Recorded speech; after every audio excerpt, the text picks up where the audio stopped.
Deus revelou para uma criança como vai ser o juízo final, como vai acontecer o arrebatamento da igreja. Eu vou colocar aqui para vocês ela contando, só que eu editei várias partes do áudio porque o negócio é muito forte. Eu nunca vi nada igual a essa revelação. Depois eu vou comentar aqui para vocês e queria muito ouvir também a opinião de cada um de vocês. Se vocês se identificarem com o que irão ouvir daqui para frente, por favor. Jesus aparecia de um cavalo branco e ele pisava no Monte das Oliveiras e eu vi que o monte dividia ao meio. Na hora que o monte dividia ao meio, eu vi que ele batalhava com o anticristo e foi derrotado. Aí eu vi que os anjos que também estavam nos cavalos e a igreja também estava todo mundo em cavalo. E eu vi que as pessoas que ficaram e o povo de Israel subia para o céu. E eu vi que já estava o Pai, não era mais o Senhor Jesus, eu não vi o rosto dele, eu não consigo ver o Pai. O Senhor Jesus a gente só consegue ver do ombro para baixo, não consegue ver o rosto nenhum dos dois, só que o Pai não dá pra gente ver ele. Por causa que acho que a gente não conseguia nem chegar perto, por causa dele, né, que tem muita luz. E eu vi que ele pegava 2 livros, o das obras e o da vida. E eu vi que ele fazia o julgamento, só que a igreja que subia no arrebatamento não participava do julgamento. E eu vi que tinha 12 tronos e tinha 12 homens sentados nele. Aí eu perguntei o que significava. Ele falou que é as 12 tribos de Israel e os 12 apóstolos. Aí eu via que eles começavam a julgar junto com o Senhor Jesus e o Pai, porque eles dois outros iam sido de vários pecados. Era vários, não dava nem para contar direito. Até pecado que é abominável mesmo diante dos olhos do Senhor, não é que os outros não são, mas pecados mesmo extremamente.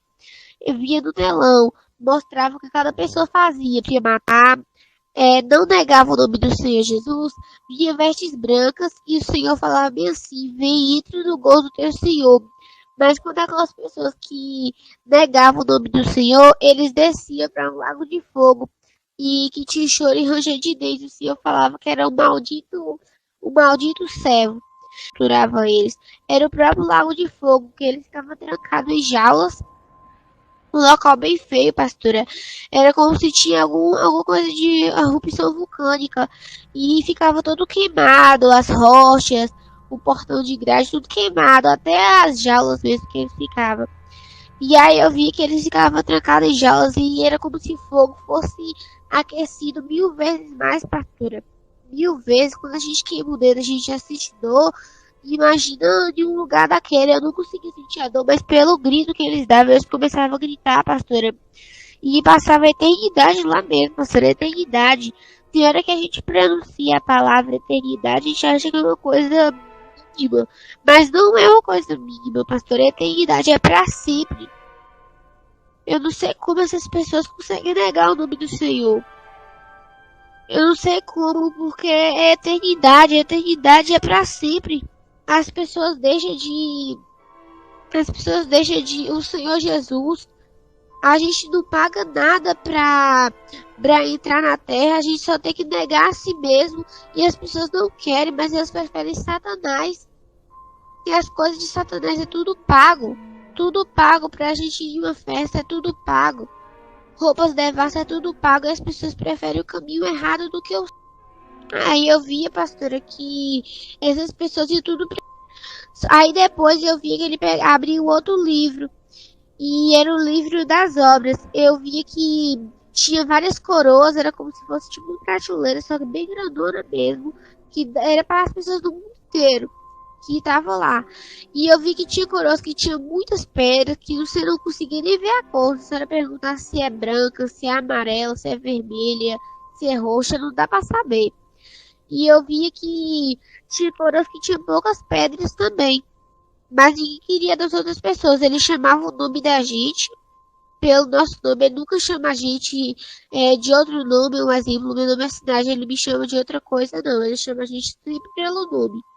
E ele chamava a gente e falava quantas pessoas a gente criou pra ele. Ele pedia pra gente mostrar as mãos. E eu via que ele colocava a coroa na gente. Todos nós estávamos com vestes brancas e a gente estava com alianças do nosso dedo. Depois que todo mundo estava coroado, eu via que ele mostrava o céu pra gente. E eu conseguia ver o rio de cristal, pastora. Tem peixes bem grandões, a gente pode tocar neles. E tinha peixes também bem pequenininhos. Eu vi que tinha várias montanhas, pastora, várias montanhas, tinha várias casas. Tinha casas que eram pequenas, tinha casas que eram bem altas, maiores do que os prédios daqui, bem maiores. Eu vi que tinha cabanas, só que tudo era banhado em ouro, tinha pedras preciosas que a gente nunca nem viu aqui. Que aqui algumas pessoas brigam, pastora, por um diamante, por uma moeda assim, e lá a gente pisa de ouro, pastora, a gente pisa de pedras preciosas. A gente se veste com roupas e de pedras preciosas. A gente usa coroas lá. E aí, pastora, eu vi que na frente da casa de cada pessoa tinha o nome da pessoa. E tinha anjos lá. E engraçado, pastora, que a gente comia, bebia e ninguém sujava nada. Era como se a casa não ficava suja. Não ficava suja. Lá a gente não precisa ir ao banheiro. A gente não precisa dormir. Nada assim. A gente só fica entoando e louvando ao Senhor todo o tempo, pastora. Cada coisa que a gente faz lá é como se estivesse adorando o nome do Senhor. E eu via que tinha o nome das pessoas nas portas das casas. E eu vi que tinha anjos. E esses anjos como se moravam com as pessoas. Ninguém mora com ninguém. Eu não moro com minha mãe. Lá ninguém é filho de ninguém. Marido, mulher de ninguém. Lá ninguém tem filho. Ninguém tem esposa. Ninguém é casado. Lá todo mundo é irmão. Aí, pastora, eu via que tinha uma arca. E essa arca era a Arca da Aliança, que a gente vê de filmes, assim, bem antigos. Aí ele falou que lá dentro tinha as duas tábuas dos 10 mandamentos e tinha o cajado de Moisés. Só que também tinha a arca que ele mandou para Noé construir. Aí na hora que eu olhava para a arca, eu olhava para cima e vi um arco-íris. Ele falou que ele nunca quebrou a aliança que ele fez com Noé, que ele não quebrou.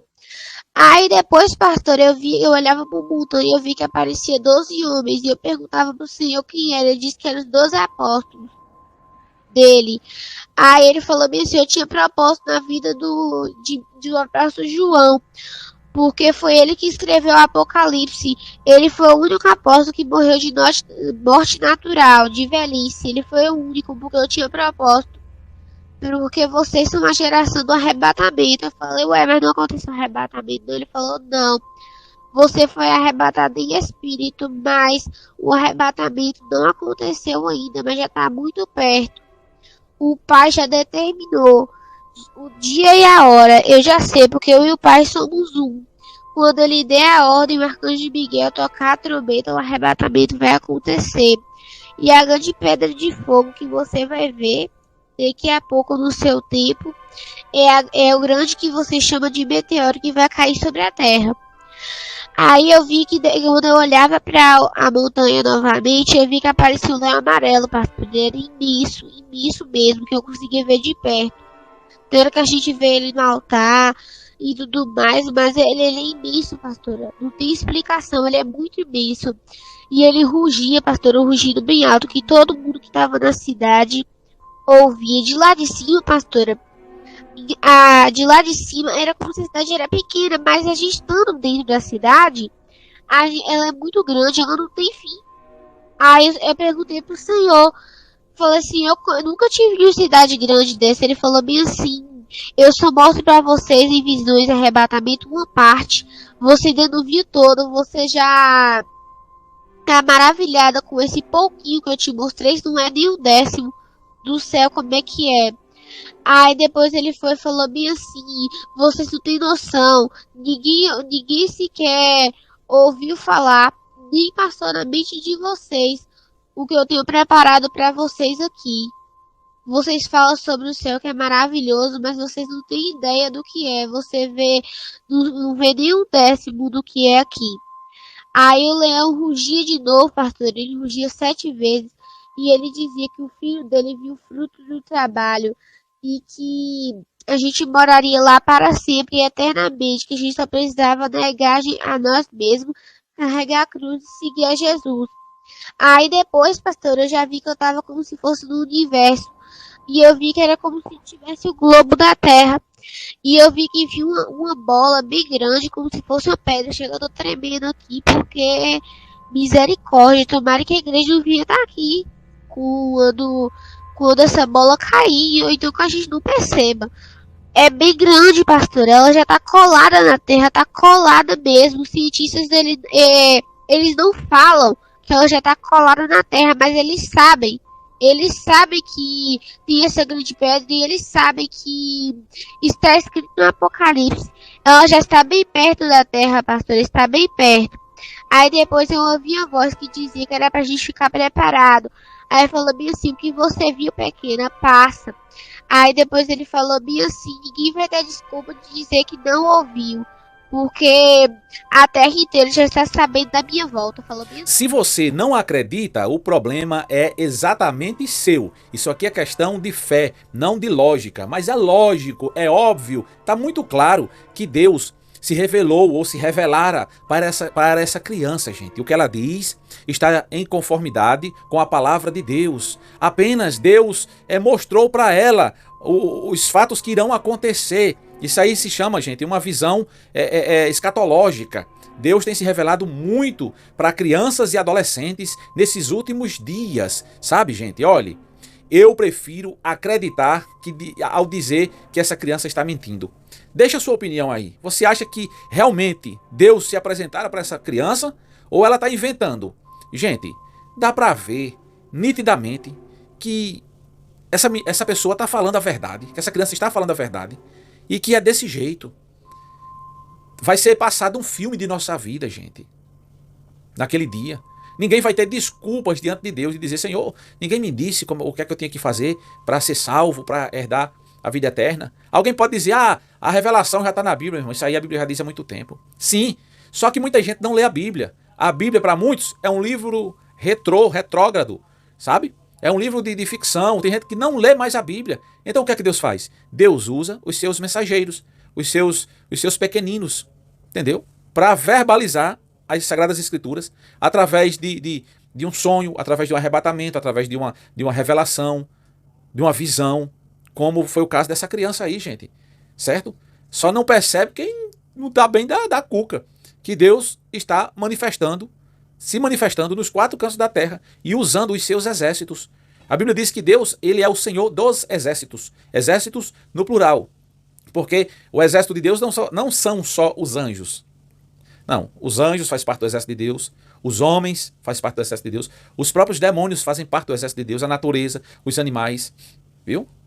As crianças, os jovens, enfim, tudo, o universo faz parte do exército de Deus. E Deus está se comunicando com o homem. O que está acontecendo, essas tensões, lá em Israel, no Hamas, né? Rússia, Ucrânia, faixa de Gaza, enfim, o mundo inteiro, o Irã, Turquia, o Líbano, o Egito, tudo mostra, se revela que Deus está chamando a atenção dos homens, porque Deus não é injusto. Ele não faz nada sem antes avisar.